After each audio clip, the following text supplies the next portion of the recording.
Gazette du Togo, une vision sur l'actualité togolaise et sur le monde. Démarrage aujourd'hui des 3 jours de prorogation du recensement. La fin du dépôt des dossiers de candidature initialement prévus pour le 14 a été également prorogée jusqu'au 19 novembre pour les élections législatives du 20 décembre. Les décisions consécutives au dernier communiqué de la CEDEAO soutenu par le groupe des 5. La coalition des 14 partis politiques de l'opposition dit non aux élections du 20 décembre et appelle à une marche demain samedi à Lomé. Des sujets au menu et qui seront débattus par Spero Maoli, il est le président du CACIT, collectif des associations de lutte contre l'impunité au Togo, Ibrahim Acha, directeur du journal Temps Nouveau, et Idelphonse Akpaki, lui, il est le patron du site d'information La Gazette du Togo. Les spéciales sur Pyramide FM, bonsoir et bienvenue. Pyramide FM. Pyramide FM, la radio en plus grand. Spero Maoli, bonsoir. Bonsoir Honoré. Comment allez-vous? Grâce à Dieu, je vais bien. Et les droits de l'homme au Togo? Depuis quelques jours, il n'y a pas eu grand changement. Et donc, la situation des droits de l'homme, ça s'est un tout petit peu stabilisé. Mais stabilisé, ça ne veut pas dire qu'on a remonté. En tout cas, du côté des droits économiques, sociaux et culturels, rien n'a été fait de concret jusqu'à maintenant. Du côté des droits civils et politiques, pour le moment, je pense que ça s'est un tout petit peu normalisé depuis les événements du 19 août 2017. Espérons qu'avec les manifestations de rue de demain, on ne va pas malheureusement déplorer encore des régressions de ces résultats-là. Le souhait de tout Togolais, c'est que tout se passe bien pour que le pays puisse retrouver la stabilité. Idelphonse Akpaki, bonsoir. Bonsoir Honoré et bonsoir à tous ceux et celles qui nous écoutent. Et la Gazette du Togo? Je crois que par la grâce de Dieu, tout marche bien. C'est quoi la spécialité? Il faut nous rafraîchir un peu la mémoire parce que on voit beaucoup d'images qui circulent. C'est quoi la spécialité de la Gazette du Togo? Vous savez, la Gazette, c'est un journal en ligne, tout comme les autres journaux, sauf que nous avons un site d'information sur lequel les articles, c'est-à-dire les papiers, sont faits accompagnés de photos. Ce grand site est lié au compte Twitter, Facebook et au compte YouTube. Alors, vous savez très bien que les émissions Les Pyramides et les émissions Les Spécialistes passent d'habitude sur la Gazette du Togo. Merci beaucoup, oui. Il y a un reporter qui vient toujours s'assurer de ce que l'émission va passer, mais sauf que ce soir, les reporters sont en train de chasser les images ailleurs. Et donc, il y a tout ça là. Vous retrouverez les émissions d'autres stations de radio et de télé également, et puis quelques petits documentaires que nous réalisons. Nous avons demandé aux bonnes volontés de nous soutenir pour qu'on aille un tout petit peu dans les villages les plus reculés pour aller voir ce qui se passe, surtout avec l'actualité, donner la parole aux populations et avoir leur avis. Donc tout ça là, ça passe sur la Gazette du Togo. Ça va marcher également. Il faut prier pour que le Togo puisse marcher. Le Seigneur veille au grand. Notre troisième invité, Ibrahim Acha, il nous a rejoint depuis là aussi. Ibrahim, bonsoir. Bonsoir Honoré, et bonsoir à tous ceux qui nous suivent en ce moment. Et Temps Nouveau? Oui, c'est toujours l'environnement précaire dans lequel la presse évolue. Et vous savez, donc nous avons assez de difficultés par rapport à nos parutions, mais l'équipe est toujours sereine et continue toujours par bosser. Nous collectons les informations autant que possible et nous mettons sous presse nos informations dès que tout est réuni pour que nous puissions aller à l'imprimerie. Il semble que parfois en période de crise, ça marche pour la presse. Oui, pour ceux qui ne sont pas constants par rapport à leur ligne éditoriale.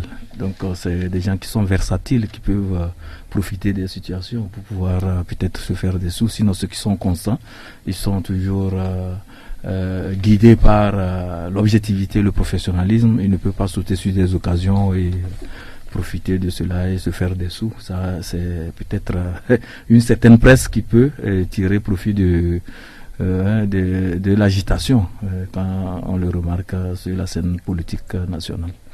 Oui, le pic est passé. Oui. Le triomphalisme à outrance, on le constate dans la lutte politique au Togo, et sur une petite avancée, on constate une euphorie parfois débordante et de nature à agacer l'adversaire. Espero, est-ce que vous le constatez dans la lutte politique au Togo que depuis 1990, il y a de ces genres d'attitudes qu'on constate et qui, grâce aujourd'hui aux réseaux sociaux, prend de l'ampleur? Ça n'agace pas que les politiques ou les partisans, donc pas les adversaires. Ça agace tout citoyen avec une conscience nationale. Parce que quand vous lisez ces choses-là, on n'est pas loin de la fameuse radio 1000 collines. Parfois, il y a, je suis sur certaines plateformes de journalistes où il y a 2 jours, les choses sont allées tellement loin sur cette plateforme-là que franchement, j'ai voulu me quitter le groupe parce que avant, je disais que c'était un manque de maturité, mais je pense plutôt que c'est du machiavélisme. Mais on ne peut pas, entre citoyens togolais, s'écrire un certain nombre de choses, souhaiter un certain nombre de choses. Vous voyez, je ne sais pas si les gens font semblant de faire les amateurs. Je crois que c'est à dessein. C'est à dessein parce que quand vous écrivez un certain nombre de choses, vous voyez, quand le lendemain du 31 juillet, quand les recommandations de la CEDEAO sont sorties, pendant au moins 2 jours, 3 jours, les réseaux sociaux ont été calmes.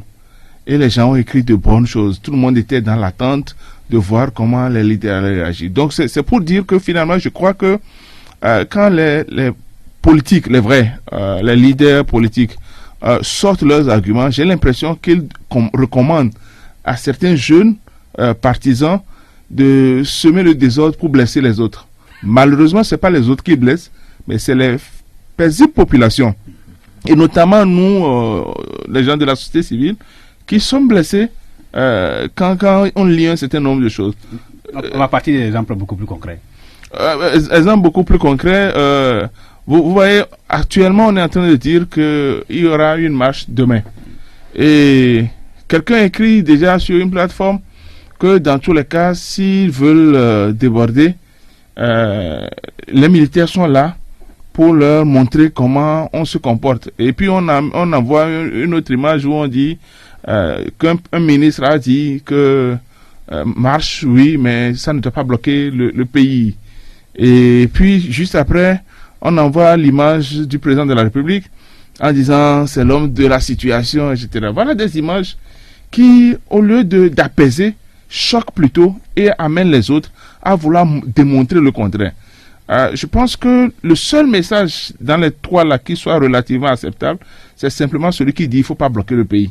Mais il y a une façon de dire ça qui ne poserait pas le même effet de repulsion chez celui que nous appelons l'adversaire politique. Et donc je pense que le Togo gagnerait mieux à ce que tout le monde ait une certaine modération dans ce qu'on écrit, surtout quand on est en période critique comme la journée de demain. Je ne cache à personne que moi, dès qu'on dit qu'il y a marche, je commence par avoir un peu de psychose parce que je sais ce que ça donne. Ibrahim Macha, ce n'est pas que dans un camp, c'est dans un camp comme dans l'autre. Le triomphalisme, on l'exprime. L'autre exemple, la dernière fois, lorsqu'il a été dit que désormais la C14 aura son dernier représentant, c'est-à-dire le 8e à la CENI, on a vu que les plateformes ont été prises d'assaut par les partisans de la C14. Ils ont dit plein de choses par rapport à ceux qui n'y croyaient plus, qui ressemblaient également à du triomphalisme. Oui, vous avez bien fait de signifier que c'est dans les 2 camps qu'on retrouve ce triomphalisme, et ça s'exprime en des termes assez évocateurs. Quand je dis évocateur, parce que vous savez que la conception que bon nombre de nos citoyens font de ce jeu politique, c'est que il faudrait qu'un camp parvienne à dominer l'autre. Donc c'est perçu en termes d'hégémonie, en termes de grandeur. Cette grandeur dont je parle, il n'y a pas de la noblesse dedans, mais une domination de façon brute de l'adversaire. C'est de cette façon que les gens conçoivent la politique, ce qui ne devait pas être le cas. Parce que nous avons toujours dit que le dialogue auquel la CEDEAO a convié les acteurs politiques devait être un rendez-vous où on ne trouvera pas de gagnant ou bien de dominé ou bien de vaincu ou bien de vainqueur, mais ça doit être un rendez-vous où les Togolais devaient penser à comment relancer le pays. Si nous sommes convaincus que le pays est en retard, ça, il faut se dire la vérité, le pays est en retard sur certains points, et donc faisons un effort pour que nous ne basculons pas, pour que nous fassions un effort nécessaire pour aller de l'avant, pour repositionner notre pays dans la sous-région. Je pense que c'est comme ça que nous avons conçu la chose, mais il y a certains compatriotes qui pensent que non, ce dialogue devait être l'occasion pour le parti au pouvoir de dominer l'opposition, ou bien une occasion pour l'opposition de venir à bout du parti au pouvoir. Donc, quand vous partez avec ces conceptions, il va de soi que lorsqu'il y a au cours de ce dialogue certaines concessions, on va penser comme si ce n'était pas des concessions, mais c'était un signe de faiblesse, ou bien une guerre, comme on le dit, une bataille, et l'adversaire a perdu la bataille et vous avez pris le dessus, et chacun commence par savourer, jubiler et aller dans l'euphorie en pensant que on a dominé l'adversaire. Or, je pense que le jeu politique togolais ne devait pas aller dans ce sens, on devait aller plutôt dans le sens de l'intérêt général. Et lorsqu'il y a de ces concessions, c'est que on le fait pour que la situation ne puisse pas connaître un blocage, mais pour que la situation puisse évoluer et que nous allions vers la normalisation de la situation politique au Togo. Voilà comment moi je conçois la chose, et je pense que c'est le travail que, heureusement, M. Spiro est ici, la société civile doit faire un travail de conscientisation pour amener les compatriotes à ne pas se focaliser sur les querelles de chapelle entre les différents acteurs de notre pays, mais plutôt à voir comment les acteurs devaient travailler pour amener le pays vers l'amener vers la destination que nous tous nous voudrons bien, pour que tout le monde se sente bien et que le vivre ensemble puisse être la chose la mieux partagée dans le pays. Il défend ça quoi? Qu'est-ce qui peut expliquer cet écart-là, cet écart de comportement de nos concitoyens? Alors, vous me faites rappeler ma leçon de philosophie sur le concept de culture, nature et culture, où on dit d'habitude que l'homme est le produit de son milieu. Comment a-t-on géré ce pays depuis des lustres? Sinon, comment le Togo a été géré depuis 1967 jusqu'aujourd'hui? Les bases de la gestion même de notre cité Togo, ça a été quoi? Moi, je pense que il manque des hommes vertueux, il manque des hommes de moralité, nous manquons de l'éducation. Et puis, lui, il a parlé tout à l'heure, là, il a lancé un mot, Ibrahim la Macham, oui. Conscientisation. Aligner tout cela. J'ai été ahuri toutes les fois que j'écoute. Excusez-moi de donner cet exemple parce qu'il est un ministre, le ministre Gilbert Bawara. Chaque fois que je l'écoute, je suis toujours ahuri. Et dans votre studio ici, dans l'émission D12, j'ai oublié la date.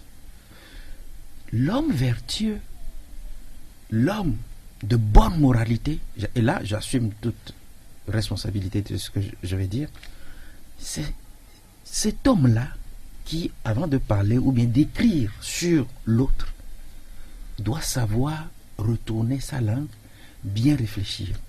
Mais quand un ministre s'attaque à un prêtre, et parce que le prêtre a posé un acte, et quand on lui tend le micro pour qu'il s'exprime sur le geste du prêtre, et que le ministre, serviteur, le prêtre, serviteur, vous le prêtre, aux gémonies, en disant des choses qui ne devaient pas sortir de la bouche de l'autorité, parce que jusqu'à preuve du contraire, les autorités doivent être des exemples, des modèles. Jetez juste un coup d'œil sur la gestion même de l'État. Est-ce que c'est tout ça seulement qui explique le fait que les jeunes, surtout sur les réseaux sociaux, les réseaux sociaux, tous les jours on le constate. Tout ça là vient d'où? J'ai parlé de l'éducation, j'ai parlé de la morale, j'ai parlé de la vertu. Nous devons hériter de tout cela de certaines personnes ou bien de certaines personnalités. L'éducation dont nous parlons également. Mais quand on perd les bases de tout ce que je viens de dire maintenant, c'est bonjour les dégâts, comme vous le constatez. Ibé. Oui, je voulais parler de l'activisme sur les réseaux sociaux. Oui, il y en a qui pensent que c'est de l'activisme. Oui. Voilà, c'est de l'activisme. Sur les réseaux sociaux, c'est de l'activisme. Il n'y a que certaines personnalités que nous respectons beaucoup, qui envoient des messages, qui font des postings, qui amènent à réfléchir ou qui amènent à recadrer un tant soit peu certains errements, certains égarements sur les réseaux sociaux. Sinon, en majorité, ces activistes, que ce soit du bord de la mouvance ou bien de l'opposition, chacun rivalise d'ardeur pour blesser au maximum son adversaire, et ça ne devait pas être ainsi. Et je pense que on dirait que les acteurs politiques eux-mêmes, leurs mentors, en sont fiers, parce que c'est toute une campagne de dénigrement qui est orchestrée sur les réseaux sociaux pour blesser les adversaires, pour parfois même envenimer la situation. Si je prends un peu les audios qui fusent en langue TEM ou bien en langue EV, il y a de ces audios là, mais c'est pas possible. Ceux qui postent de ces choses ne mesurent pas les conséquences de ces audios, de ces paroles blessantes qu'on ne fait que proférer à longueur de journée sur d'honnêtes personnalités. Ce n'est pas du tout bon, ce n'est pas ça de la politique. Moi je pense qu'au niveau des partis politiques, il doit y avoir un travail sérieux de moralisation, un travail d'éducation à des valeurs beaucoup plus civiques, et amener les gens à concevoir la politique comme une confrontation d'idées, de stratégie, mais pas une animosité ou bien une politique la concevoir comme c'est un jeu ou bien un concours d'injures, des invectives et même voire de l'animosité de façon beaucoup plus abjecte, comme on le remarque sur les réseaux sociaux. Parce qu'un travail doit être fait, et il revient aussi à nous, journalistes aussi, de faire un effort pour ne pas imiter ces messieurs-là que nous dénonçons aujourd'hui. Parce que si vous remarquez un peu sur les réseaux sociaux, il y a parfois certains confrères qui écrivent des choses. Quand vous voyez ça, mais vous vous demandez, mais est-ce que c'est vraiment un confrère qui a écrit ça? Espérons-le. Oui. Finalement, il semble que c'est de l'activisme. Non, ce n'est pas de l'activisme. C'est de la bassesse d'esprit. Et malheureusement, j'ai dit tout à l'heure que c'est au vu, au su des leaders politiques. Je ne veux pas faire de procès d'intention, mais je crois même que ça les soulage, parce qu'ils ont parfois des choses dans le cœur à dire à l'autre qu'ils n'ont pas le courage de dire directement. Et donc, ils passent par là. Moi, je dis, quand par exemple, vous avez un enfant, votre enfant qui a 5 ans, et qui est un monsieur en train de passer, et qu'un enfant va taper dans le dos du monsieur, et que vous ne réagissez pas, c'est que vous êtes content de ce que l'enfant a fait. Et donc, vous cautionnez entièrement. Il y a des leaders politiques qui sont qui sont dans des plateformes. Et dans les mêmes plateformes, les jeunes écrivent des choses. Et je ne les sens pas leur dire de ne pas faire, puisqu'ils continuent. Les recadrer. Et ils continuent. Il y a beaucoup de leaders sur certaines plateformes sur lesquelles moi je suis. Et je ne les vois jamais dire, s'il vous plaît, un peu de modération. Rien que cette phrase-là. Un peu de modération. Ils font le muet. Et les gens disent beaucoup de choses qui sont vraiment pas dignes. Mais ça également, je comprends. Je comprends dans la mesure où je me rappelle vous avoir déjà dit une fois ici qu'un leader politique m'a dit que si je pense qu'il faut forcément de la morale en politique, il vaut mieux que la politique se fasse dans l'église. Et donc, il ne conçoit pas qu'il y ait de la moralisation. Et ça, c'est un leader politique. Donc, vous comprenez un peu à quel niveau de conception nos leaders sont. Et donc, naturellement, comme c'est des leaders d'opinion, comme c'est des gens qui doivent éduquer et qui ne le font pas, ça, tout le reste suit. Et parfois, lorsque vous prenez nous-mêmes, parfois acteurs de la société civile, au lieu de tempérer un peu, ceux du pouvoir, hardis par le pouvoir, disent des choses extraordinairement graves, et ceux de l'opposition se livrent naturellement à des répliques de la même proportion. Et franchement, je crois que le Togo est mal parti, comme on le dit. Il n'y a pas de modèle de vie politique au Togo, et c'est vraiment dommage. Et des forces qui, au-delà de tout, on dirait que ce sont des effets secondaires de la technologie à travers les réseaux sociaux. Puisqu'aujourd'hui, tout le monde a son média avec lui. Hier, pour parler, il faut recourir à une radio, même Facebook ne donne pas la même ampleur. Mais aujourd'hui, avec ton smartphone, ton Android, depuis la maison, tu peux faire tout ce que tu veux. Sauf que ce n'est pas seulement au Togo qu'il y a de l'Android. Il y a de l'Android un peu partout dans le monde, mais reste à savoir si l'utilisation que nous faisons au Togo de ces Android-là, ça se fait ailleurs. Et puis, bon, moi j'ai écouté les deux camarades. Je suis d'avis avec tout ce qu'ils ont dit. Il faut recadrer. L'exemple donné tout à l'heure par Spéro est édifiant. Lorsque vous avez votre petit qui voit une personne âgée qui passe, qui le tape par derrière, et que vous ne réagissez pas, mais lui, il va continuer. Il peut même un jour gifler son papa, comme ça. Ça peut arriver. Mais quand, à partir du moment où il pose l'acte et que vous le recadrez, vous lui dites stop, ça ne se passe pas comme ça, je crois que il aura cette intention-là de ne plus continuer. Il faut recadrer, je suis d'accord. Est-ce quelque part un frein à la tenance? Est-ce un frein également à la tenance quand on se comporte comme ça? Non. Pourquoi ça doit être un élément qui... Lorsque vous prenez les partisans de l'opposition qui jubilent à chaque geste qui va à leur avantage, par exemple. Vous savez, c'est des deux côtés. Hein.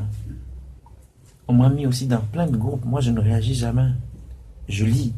Et je suis quelquefois aussi surpris de certains postings et de certains messages vocaux comme Ibrahim l'a dit. Mais moi, je n'ai aucun pouvoir. Je ne suis d'ailleurs pas l'administrateur parce que le gros du problème revient aux administrateurs. Il faut se poser la question de savoir, on a créé ce groupe, pourquoi faire? Est-ce que c'est pour envenimer une situation? Est-ce que c'est pour créer ou faire aggraver une crise que l'on cherche à régler? Mais l'essentiel, c'est le but poursuivi par le groupe. Et il faut trouver une solution à ça. Voilà, la solution, pour certains, ça passe par les élections du 20 décembre prochain. Et pour ces élections, il y a une prolongation exceptionnelle qui a été faite par la CEDEAO. Le gouvernement l'a entériné. Et cette seconde phase de rattrapage a commencé aujourd'hui. Ibrahim Acha, est-ce que vous avez pu faire un peu le tour sur le terrain? Non, pour être sincère, j'ai mon rédacteur qui a fait le tour, mais d'abord il s'est perdu parce qu'il n'y avait pas eu. Le bureau de vote n'était pas bien comme avant. Oui. On ne savait pas, on ne savait même pas où ça se trouve. Donc il fallait chercher tout ça. Là, je pense que la CENI devait suffisamment communiquer là-dessus pour situer les candidats éventuels à l'enrôlement. Et donc il n'y a pas eu cet aspect, mais mon collaborateur m'a fait savoir qu'il y a certains quand même qui se dirigent vers ces bureaux de vote, surtout ceux qui n'ont pas eu l'occasion de s'enrôler lorsqu'il était question de la première phase dans la zone sud du pays. Donc c'est l'occasion pour eux d'aller se faire enrôler et de disposer de la carte d'électeur. Parce que c'est ce qu'on m'a rapporté pour le moment. Bon, j'attends voir l'engouement, l'affluence et tout ça là. Peut-être demain ou dimanche. Et faire avoir une idée appropriée. Ensuite, de constater le refait sur le terrain. Spero, est-ce là un signe d'ouverture pour ce rattrapage-là? Déjà, même avant que les leaders et les ministres ne soient de retour de Conakry, lorsqu'on m'avait rapporté que les experts allaient voir la liste, je crois avoir dit que ce serait peut-être l'occasion de dire il faut réouvrir encore une autre période de recensement. Et sur une chaîne, j'ai même dit qu'il faut 14 jours. 14 jours pour que ça comporte au moins 2 week-ends. Parce que les gens s'enrôlent un peu plus les week-ends. Maintenant, on a choisi 3 jours. 3 jours avec des endroits qui ne sont pas très clairement spécifiés. Et ça s'explique, hein, puisque les deux zones se font simultanément, donc les bureaux de vote qui avaient été recensés au départ ne peuvent plus, puisque c'est les mêmes kits qui sont utilisés. Absolument, mais au moins on aurait l'avantage d'indiquer des lieux très publics que tout le monde connaît pour les placer là-bas, ça serait plus sécurisé. Mais le contre-coup, c'est que ça serait difficile pour tout le monde de se déplacer vers ces points-là, parce que ce serait très proche de certains, mais très loin de d'autres personnes. Mais au moins, on aurait vu dedans une bonne foi pour que le maximum des Togolais puissent s'enrôler en vue de répondre à l'esprit d'inclusivité de cette élection qu'on veut. Malheureusement, ce n'est pas le cas et on ne nous donne que 3 jours. Alors, 3 jours pour ça, je pense que ça relève d'un grand défi qui n'est peut-être pas possible. Surtout que malheureusement, dans ces 3 jours-là, il y a déjà la journée de demain où il y a une manifestation de rue, ce qui fait que il y a une catégorie de citoyens qui ne voudraient pas avoir de problème, qui vont rester chez eux à la maison tout simplement. Et il y a une autre catégorie qui voudrait bien aller se déplacer, mais n'aurait pas les moyens de se déplacer. Donc ça fait encore des gens qui ne pourront pas faire leur enrôlement demain. Or, le dimanche, c'est quand même un jour où les chrétiens doivent remplir leur obligation envers Dieu. Et donc ça aussi, ça va créer des problèmes pour pouvoir le faire. Donc je crois que honnêtement, si on devait s'attendre à une ouverture, 3 jours, ce n'est pas une ouverture suffisante pour que les gens puissent s'enrôler réellement. Et Défense, comme lors de la première phase, cette phase qu'on peut appeler la seconde, la coalition appelle au boycott. Il demande à ses militants de ne pas se mêler de cette séance de rattrapage comme ça a été le cas pour la première phase. Moi, j'ai des observations à faire par rapport à tout ce qui se passe là, parce que je crois que le gouvernement togolais cafouille trop. Moi, je reviens pas sur ce que Spero et Ibrahim ont dit, mais moi, je fais des observations sur un certain nombre de points. Le premier point, c'est que pour un État sérieux ou qui veut être sérieux, vous ne pouvez jamais convoquer un corps électoral qui n'existe pas. Et dans le même temps, vous convoquez le corps électoral, vous demandez aux gens de se faire recenser.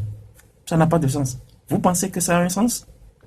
On ne connaît pas le nombre de Togolais qui iront voter. Hein? Comme nous, journalistes, rédacteurs, nous avons l'habitude de le faire dans une attaque.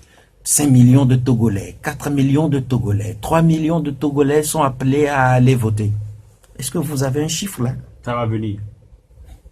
Première observation. La deuxième observation, c'est un communiqué de la CENI que je n'ai pas compris jusque maintenant. Avant la prorogation, on dit ceux-là même qui veulent être candidats et qui ne se sont pas fait recenser peuvent venir déposer leur candidature. Je n'ai jamais compris ça. Jamais. Mais après, ils ont dit que jamais. Ils ont jusqu'au 19 pour compléter. Non, après la prorogation, le communiqué est passé. Le communiqué est bien passé avant le voyage de Conakry. Je n'ai jamais compris. Et maintenant, par rapport même à ce que vous me posez comme question, mais dites-moi, le 20 décembre, si on n'allait pas aux élections au Togo, est-ce qu'il y aura une catastrophe? Est-ce que ça sera la fin du monde? Pour qu'on prenne le temps de faire les choses dans les normes. Parce que... Le ministre Bahara vous dira qu'il faut respecter leur non, J'ai comme l'impression que le ministre Bawara ignore les lois togolaises. À plus forte raison, le code électoral.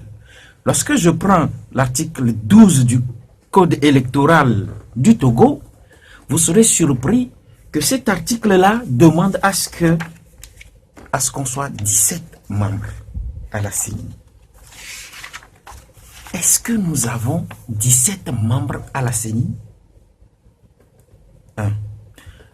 Lorsque vous prenez l'article 14 du même code électoral, encore en vigueur, cet article dit, après l'Assemblée, où tous ceux-là qui ont été cooptés seront nommés, il faut que leur nom sorte dans le journal officiel. Est-ce que vous avez vu ceux-là qui sont à la CENI là? Vous avez vu leur nom dans le journal officiel? Mais il faut maintenant qu'ils prêtent serment.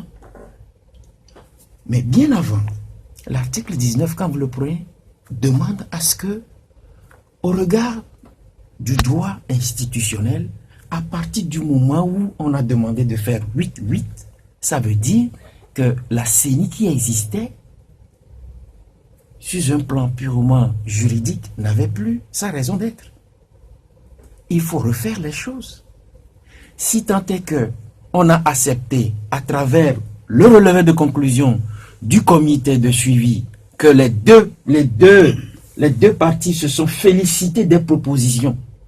Féliciter, ça veut dire qu'on est d'accord. Mais pourquoi jusqu'aujourd'hui, la CENI ne comporte pas 17 membres? Pire, lorsqu'on est revenu de Conakry, au cours de la conférence de presse de la C14, moi j'ai écouté les responsables qui ont dit, durant les discussions, c'est Alpha, le président guinéen Alpha Condé, qui a posé le problème de la présidence de la CENI. Ce qui veut dire que jusque-là, dans l'entendement de la facilitation, là, la CENI n'est pas encore prête. Puisque, dans les déclarations, il est dit que M. Condé a pris langue avec Nana Akufo-Addo et les deux ont convenu de ce que, à la tête de la CENI, on mettra un nom togolais, c'est-à-dire une personnalité étrangère.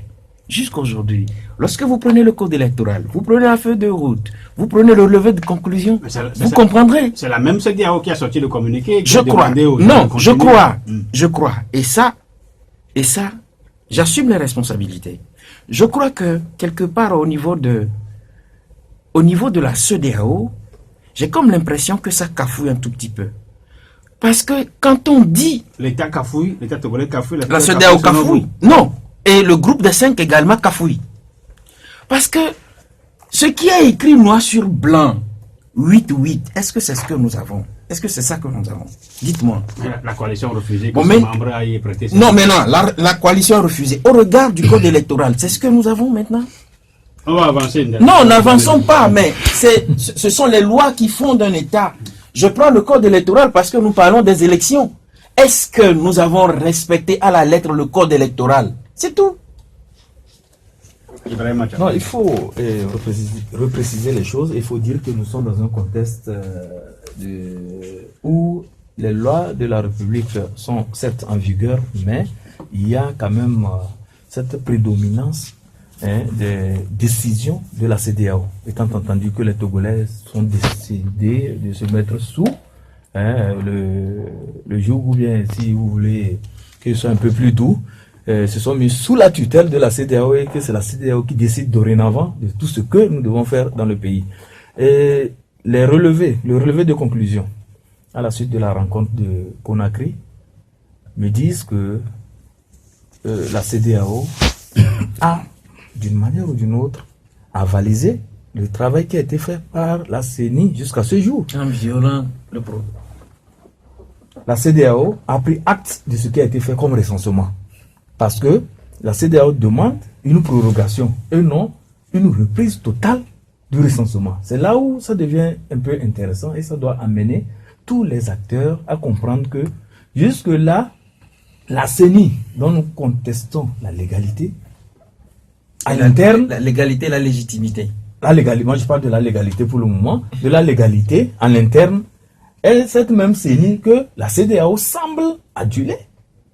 Parce que la CEDEAO n'a pas remis en cause le travail fait par la CENI. Donc, en partant de ce constat que je venais de faire, je pense que les acteurs devaient comprendre que la CEDEAO les amène progressivement à sa date fétiche qui est le 20 décembre.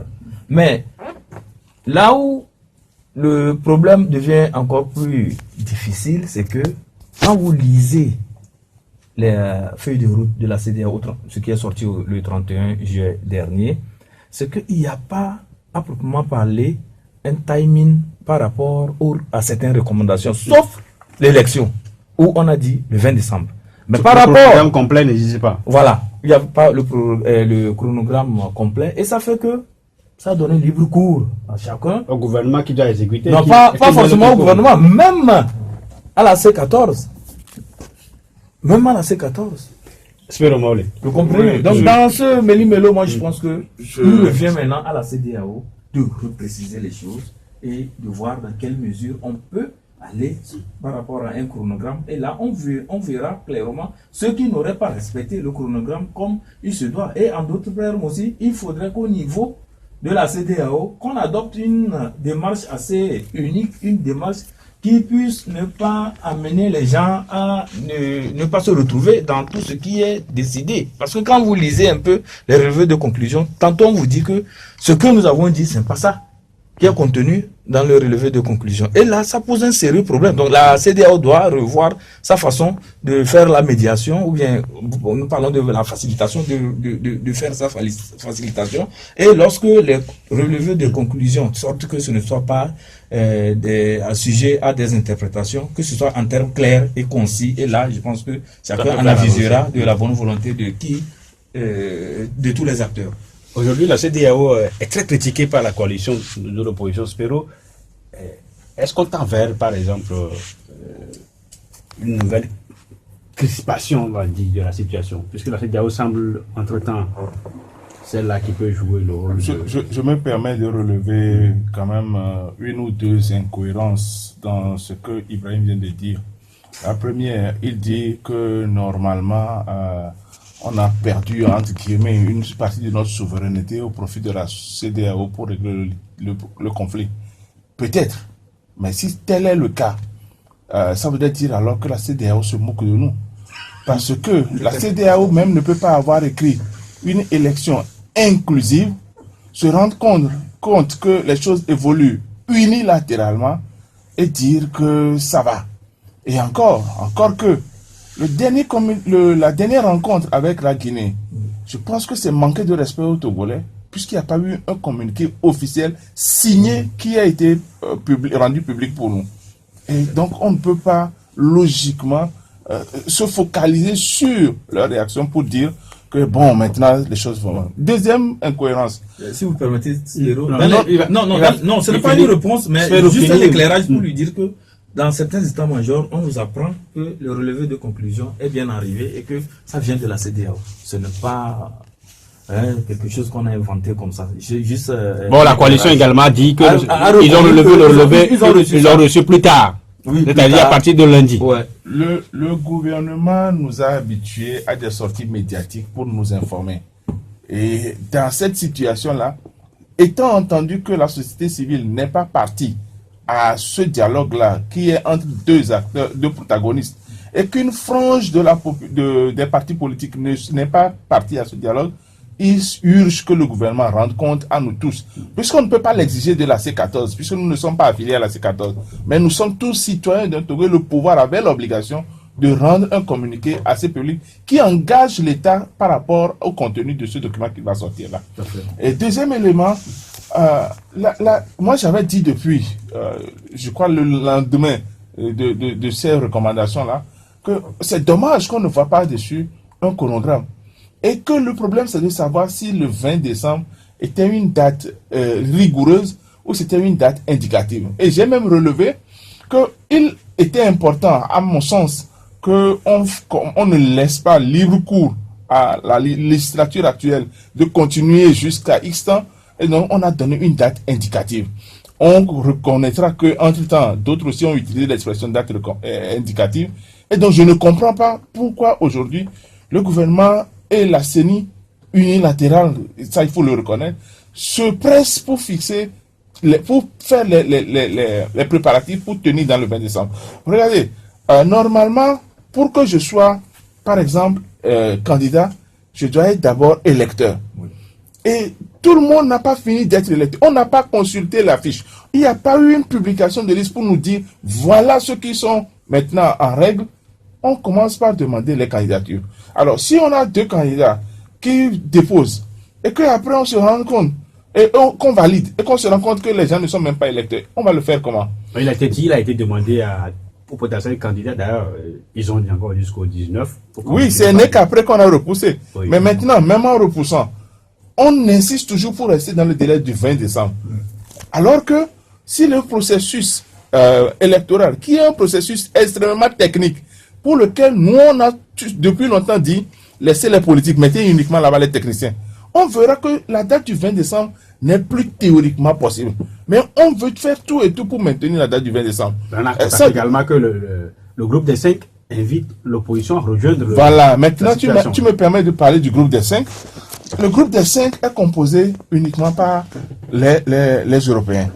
Et les Européens et les Américains. Les Occidentaux. Bref. Les Occidentaux, le système des Nations Unies. Oui.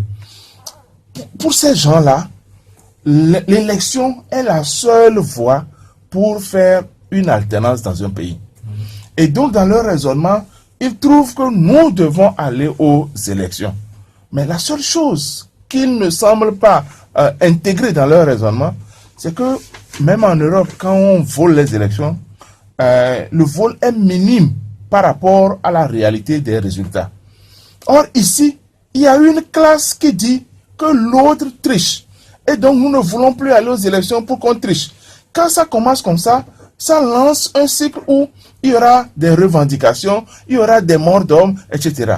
Et le G5 nous invite à nous aligner dans ça. Or, le G5 doit savoir, pour être aux côtés du Togo depuis longtemps, quand une des parties dit déjà, avant même les élections, qu'il y a des tricheries qui sont en vue, c'est clair qu'on annonce qu'il y aura du sang. Est-ce que c'est ça qu'on veut pour le pays? Qu'est-ce qui nous pousse à nous précipiter? Élection, oui, c'est la seule voie démocratique pour faire l'alternance ou pour continuer le pouvoir. D'accord, mais pas élection à n'importe quel prix. Que l'élection se fasse correctement. Rien ne nous presse. Et on peut faire un accord politique pour dire que la législature actuelle aille même jusqu'à 2019, fin 2019 si on veut. Ça ne nous coûte rien. Mais faisons les choses, refondons le Togo pour que la crise soit finie. On ne règle pas la crise par les élections. C'est pour ça que nous disons que ces histoires d'élections, ça ne nous intéresse pas, nous, à la société civile. Ce qui nous intéresse, c'est les réformes constitutionnelles, institutionnelles et électorales. Et des fois, c'est quoi qui, s'agissant également des réformes, on crie encore une fois à du tripatouillage du rapport de l'expert de la CEDEAO. Au Togo, il y a que de mauvaises choses, moi je ne comprends pas. C'est-à-dire, ici, on dit, il y a quelqu'un qu'on a envoyé pour arranger les choses, on vous dit, on a fait un communiqué qu'il faut vérifier, le rapport de l'expert, tripatouiller, tout le temps. On n'est que dans ça. Oui, vous savez, j'ai dit tout à l'heure, quand nous avons abordé le premier sujet, que l'homme est le produit de son milieu. Je l'ai dit, lorsque vous héritez aussi de certaines incongruités, on arrive à ce genre de résultats. Dans ce pays, il y a eu des rapports qui ont été tronqués. Celui qui nous a marqué le plus, c'est le rapport de Kofi Kunte de la CNDH, où on a parlé de sécurocrates. Les gens sont allés jusqu'à dire que M. Kofi Kunte a été emmené quelque part où on a mis l'arme sur sa table, des trucs. Et pourtant, le rapport a été vraiment tronqué.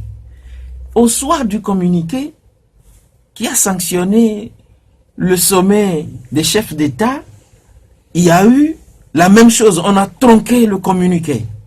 Mais j'ai dit à un confrère au cours d'un débat cette semaine que moi je ne suis pas surpris que le rapport du Sénégalais, du constitutionnel sénégalais soit tronqué. Parce qu'on l'a déposé dans les mains de ceux qui tronquent. Et ça continue toujours. Et je suis allé jusqu'à dire, mais je suis éberlué de savoir que c'est ce que l'expert a fait. puisque la proposition qui est déposée aujourd'hui, ou bien qui est envoyée au Parlement, elle n'est pas différente des propositions qui sont passées. Si c'est, on a l'habitude de dire tout ça pour ça. Et j'ai demandé la dernière fois aux responsables de la C14, quand vous étiez allé à Conakry, qu'est-ce qu'on vous a dit par rapport aux experts? Je parle de ceux qui sont électoraux et j'ai parlé également du constitutionnaliste. Et si j'ai bonne souvenance, c'est le professeur Goguet qui a répondu en disant « On n'a rien eu de ces personnes-là. On n'a pas eu de rapport. » Mais s'ils n'ont pas eu de rapport, le bon sens voudrait que si le gouvernement togolais respectait le peuple togolais, au moins qu'on essaie de communiquer au peuple togolais ce qui a été dit par ces experts électoraux. Parce que n'oubliez pas, lorsqu'on nous parle aujourd'hui d'experts électoraux ou bien d'experts électoraux qui n'ont pas fait de rapport pour qu'on sache si ce qu'ils ont vu au cours du recensement était bien ou pas, mais comment est-ce qu'on peut les juger? Comment voulez-vous qu'on peut les juger? Mais ce qui est surprenant aujourd'hui, c'est que les journaux, certains journaux togolais, je voudrais nommer l'alternative, qui titre le vrai rapport du Sénégalais. Donc ce qui veut dire que il y a un vrai rapport qui a été fait, qu'on a caché. Ça c'est que vous l'avez vu. Qu'on a caché. Et maintenant, on a sorti quelque chose d'un laboratoire et qu'on présente. Ibrahim, on constate également que le travail qui se fait par la CEDEAO dans son ensemble semble un peu confus pour tout le monde. Il a été dit à la dernière réunion du comité de suivi, disons l'avant-dernière réunion, que ces experts-là travailleront de concert avec les parties prenantes. Mais si aujourd'hui on constate que le rapport a été déjà fait, on ne sait pas quand c'est fini. Ce n'est qu'après le dépôt bien l'envoi du document du gouvernement, le projet du gouvernement à l'Assemblée, que le rapport de l'expert sénégalais est sorti par quelque part. Je ne sais pas si c'est lui-même qui s'est fâché, qui l'a balancé. Non, il faut dire que le travail des experts, si nous devons les considérer ainsi, ça doit être envoyé au prime abord à la CEDEAO, qui les a mandatés, qui les a envoyés à faire le travail. Vous comprenez? Donc les conclusions doivent être envoyées à la CEDEAO. Et c'est à la suite de ces conclusions que la CEDEAO pourra voir quelle approche adopter dans le règlement de la crise togolaise. Donc concernant bien évidemment, concernant le projet de constitution dont on nous a parlé, on nous a dit que la CEDEAO a dépêché un expert constitutionnaliste qui devait travailler et peut-être voir toutes les requêtes formulées par les deux protagonistes de la crise togolaise et trouver un test consensuel qui puisse passer au niveau de l'Assemblée nationale et avoir de fortes chances d'être adopté ou bien disons d'être voté. Mais il se passe que le projet de réforme constitutionnelle que le gouvernement a envoyé, ça n'engage que le gouvernement togolais, puisque le gouvernement togolais ne nous a pas dit que c'est le travail de l'expert qu'ils ont pris, ils ont fait sien et ils ont envoyé maintenant au niveau de l'Assemblée nationale, de la représentation nationale. Donc jusque-là, le gouvernement ne nous a pas dit ça. Donc le travail maintenant de l'expert constitutionnaliste, je peux dire que ce travail se trouve au niveau de la CEDEAO. Donc il revient maintenant à la CEDEAO de les envoyer à chaque état-major, à chaque entité, c'est-à-dire en crise, protagoniste de la crise togolaise, de leur envoyer ce document. Chacun va faire son amendement, si amendement il y a, et après ils vont faire, comme on le dit, la compilation, sortir un nouveau test. Ouais, le gouvernement est dans, peut-être, je ne suis pas en train de défendre le gouvernement, est dans la logique d'être en phase avec les recommandations de la CEDEAO, puisqu'on lui a dit d'aller vers la réforme constitutionnelle et institutionnelle. Donc il est de bon ton que le gouvernement puisse envoyer un nouveau test au niveau du Parlement pour voir si ça va passer ou pas. Et comme les gens étaient déjà dans la dynamique d'un référendum, peut-être que ils l'ont envoyé espérant que ça soit rejeté et que nous allions vers le référendum. Mais il faut qu'on dise clairement les choses. Nous sommes de ceux qui disons que le référendum ne va pas arranger la situation au Togo. Il faudrait que les gens s'entendent sur un texte constitutionnel. Et ça, ce n'est pas de la mer à boire. Les gens doivent savoir que du moment où nous avons opté pour un régime démocratique, les lois en matière de démocratie, il n'y a personne qui va l'ignorer. Personne ne l'ignore. Tu ne peux pas, s'ils en sont incapables, qu'ils s'inspirent au moins des constitutions des pays voisins, du Bénin, du Ghana, ou bien du Burkina Faso. Si veulent n'ont qu'à faire une copie-coller, je pense que ça pourrait faciliter les choses et faire avancer les choses en attendant qu'ils ne mûrissent politiquement pour savoir ce qu'il faut décider pour leur patrie. Une autre polémique est née également du travail qui se fait au niveau de la CEDEAO. C'est par rapport à ce rapport-là. Beaucoup estiment que le gouvernement a envoyé son projet de loi à l'Assemblée nationale sur la base de ce que l'ESPER a fait, puisque c'est ce qui a été demandé au niveau de la médiation. Je ne pense pas qu'au niveau de la facilitation, on ait demandé au gouvernement togolais de prendre le travail, les rapports de l'ESPER pour proposer un texte sur cette base-là. Je ne pense pas que c'est comme ça que les choses ont été prévues. Et dans tous les cas, moi, ce que je veux dire, d'abord, je suis de ceux qui pensent que c'est vraiment anormal que ce soit un expatrié qui vienne faire une constitution pour nous. Deuxième chose, même si la constitution doit être votée au niveau de l'Assemblée, c'est un texte qui engage tous les citoyens togolais. Il nous faut au minimum 2 mois ou 3 mois pour qu'on explique aux citoyens togolais tous les contours de la nouvelle constitution. Sinon, si aujourd'hui les acteurs passent et qu'un nouveau président issu d'on ne sait d'où devient président, ce n'est pas sûr qu'il serait d'accord, qu'il va adhérer à cette constitution-là. Or, c'est vraiment important. 3 articles seulement. On est quand même en train de toucher à la constitution togolaise.